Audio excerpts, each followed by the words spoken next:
Assalamualaikum warahmatullahi wabarakatuh. Perkenalkan, nama saya Muhammad Bahrul Rozi, ketua dari kelompok 6. Kami di sini akan mempresentasikan wawasan Nusantara sebagai geopolitik Indonesia. Saya akan sebutkan nama-nama kelompoknya. Yang pertama adalah Yudhistira Mahardika, yang kedua adalah Muhammad Faisal, yang ketiga adalah Fadil Fajar Wiranata, yang keempat Haza Erin, yang kelima Erliana Audiana, yang keenam itu saya sendiri, yang nomor 7 Winda Nur Haliza, nomor 8 Berliana Titania, nomor 9 Muhammad Nur Adi Siswanto, nomor 10 Ervan Ardani, nomor 11 Ervan Bagus Setiawan, nomor 12 Vicky Rimansyah, nomor 13 Mahar Doni. Wilayah sebagai ruang hidup. Wilayah didefinisikan sebagai ruang yang merupakan kesatuan geografis beserta segenap unsur terkait padanya, yang batas dan sistemnya ditentukan berdasarkan pada aspek administratif atau aspek fungsional. Peraturan Pemerintah Nomor 10 Tahun 2000 tentang tingkat ketelitian peta untuk penataan ruang wilayah Presiden Republik Indonesia. Ruang merupakan sumber daya alam yang harus dikelola bagi sebesar-besar kemakmuran rakyat sebagaimana diamanatkan pada pasal 33 ayat 3 Undang-Undang Dasar 1945 yang menegaskan bahwa bumi dan air serta kekayaan alam yang terkandung di dalamnya dikuasai oleh negara dan digunakan sebesar-besarnya untuk kemakmuran rakyat. Dalam konteks ini, ruang harus dilindungi dan dikelola secara terkoordinasi, terpadu, dan berkelanjutan. Wawasan Nusantara sebagai geopolitik Indonesia. Cara pandang suatu bangsa memandang tanah air dan beserta lingkungannya menghasilkan wawasan nasional. Wawasan nasional itu selanjutnya menjadi pandangan atau visi bangsa dalam menuju tuannya.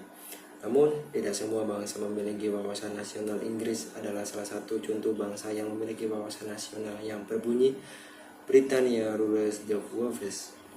Ini berarti tanah Inggris bukan hanya sebatas pulaunya, tetapi juga lautannya. Adapun bangsa Indonesia memiliki wawasan nasional yaitu wawasan Nusantara.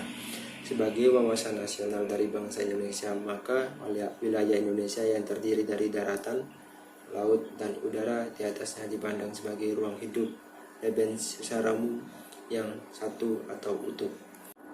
Wawasan Nusantara sebagai wawasan nasional bangsa Indonesia dibangkit pandangan geopolitik bangsa. Pandangan bangsa Indonesia didasarkan kepada konstelasi lingkungan tempat tinggalnya yang menghasilkan konsepsi wawasan Nusantara.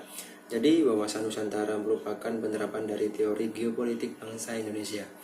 Kedudukan wawasan Nusantara adalah sebagai visi bangsa. Visi adalah keadaan atau rumusan umum mengenai keadaan yang diinginkan.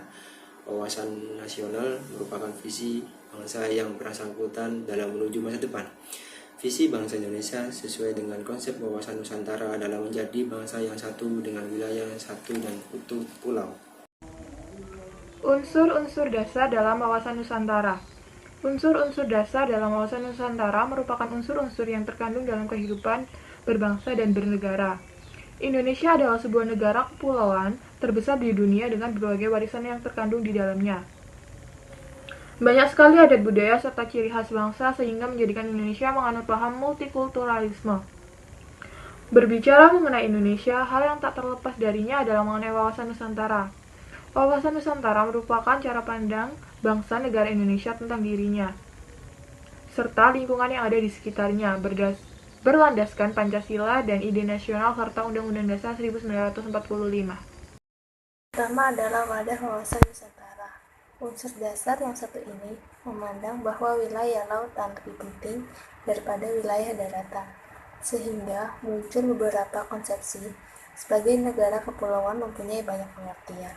Kedua adalah isi. Dalam unsur ini, wawasan Nusantara mempunyai dua bentuk komponen dasar. Pertama adalah cita-cita bangsa negara Indonesia yang tertuang dalam pembukaan Undang-Undang Dasar 1945. Kedua adalah asas-asas kesatuan dan pemerataan. Ketiga adalah unsur tata laku yang di dalamnya diwujudkan dalam dua unsur. Pertama adalah tata laku batinnya yang berlandaskan Pancasila sehingga melahirkan sikap mental dalam berbangsa dan bernegara yang mempunyai kekuatan batin. Faktor yang mempengaruhi perkembangannya adalah budaya, agama, tradisi, dan lingkungan hidup. Unsur tata laku yang kedua adalah tata laku lahirnya, yang merupakan kekuatan kata serta karya perbuatan. Hal tersebut akan terwujud di dalam tata perencanaan, tata pengendalian, dan sebuah proses pembangunan nasional serta tata pelaksanaan. Selanjutnya, penerapan wawasan Nusantara. Penerapan wawasan Nusantara harus tercermin pada pola pikir, pola sikap, dan pola tidak yang senantiasa mendahulukan kepentingan negara. Implementasi dalam kehidupan politik adalah menciptakan iklim penyelenggaraan negara yang sehat dan dinamis, mewujudkan pemerintahan yang kuat, aspiratif, dipercaya. Implementasi dalam kehidupan ekonomi adalah menciptakan tatanan ekonomi yang benar-benar menjamin pemenuhan dan peningkatan kesejahteraan dan kemakmuran rakyat secara merata dan adil. Implementasi dalam kehidupan sosial budaya adalah menciptakan sikap batiniah dan lahiriah yang mengakui, menerima, dan menghormati segala bentuk perbedaan sebagai kenyataan yang hidup di sekitarnya dan merupakan karunia Sang Pencipta.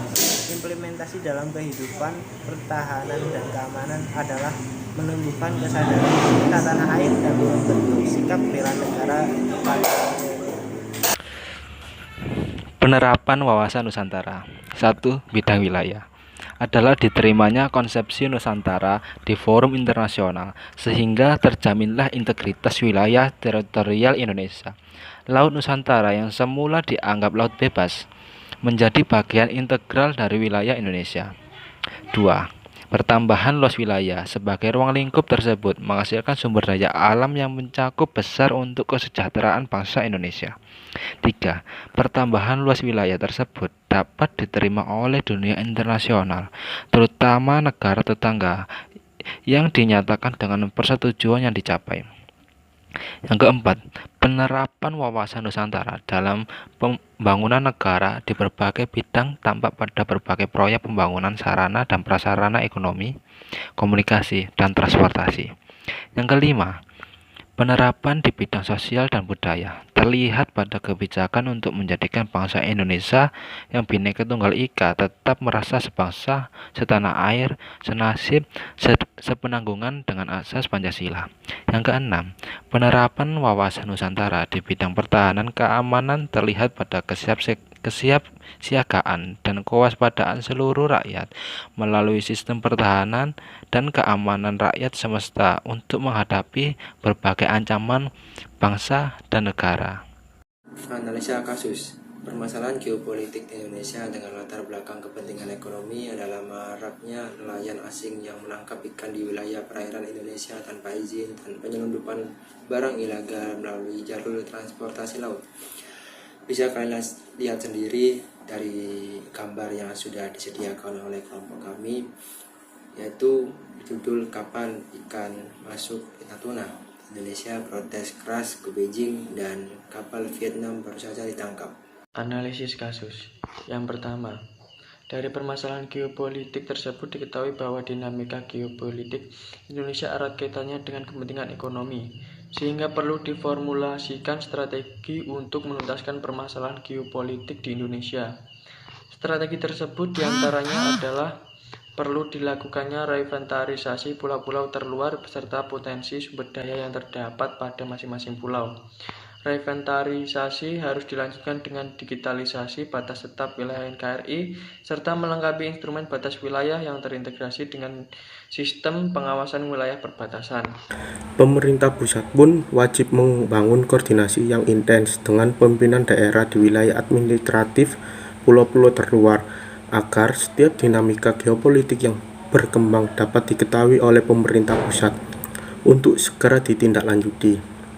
Guna menjaga kedaulatan wilayah NKRI, Kementerian Koordinator Kemaritiman dan Sumber Daya bersama Kementerian Pertahanan harus memprioritaskan peningkatan kualitas alutsista dan prajurit yang bertugas di batas wilayah perbatasan agar Indonesia siap menghadapi semua kemungkinan yang terjadi akibat dinamika geopolitik Indonesia. Sekian dari kelompok kami, kelompok 6.